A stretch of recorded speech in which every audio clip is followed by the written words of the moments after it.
నమస్తే DRB news కు స్వాగతం। 23 లక్షల బస్సు షెల్టర్, అంగన్వాడీ భవనాలను ప్రారంభోత్సవం చేసిన ఎమ్మెల్యే పాయం వెంకటేశ్వర్లు।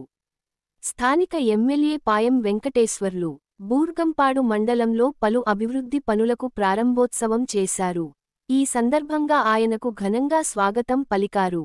భద్రాద్రి కొత్తగూడెం జిల్లా బూర్గంపాడు మండలంలో 23 లక్షల రూపాయల ఐడీసీసీఎస్ఆర్ నిధులతో కృష్ణసాగర్లో బస్సు షెల్టర్, లక్ష్మీపురం గ్రామంలో అంగన్వాడీ సెంటర్లను ప్రారంభించిన పినపాక నియోజకవర్గం ఎమ్మెల్యే పాయం వెంకటేశ్వర్లు।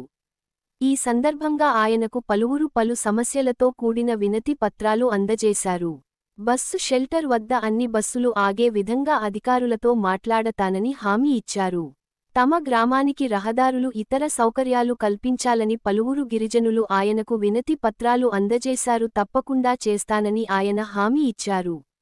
ఈ కార్యక్రమంలో ఐటీసీ ఉన్నతాధికారులు మరియు ప్రభుత్వ అధికారులు, మాజీ ప్రజాప్రతినిధులు, కాంగ్రెస్ పార్టీ నాయకులు, కార్యకర్తలు తదితరులు పాల్గొన్నారు।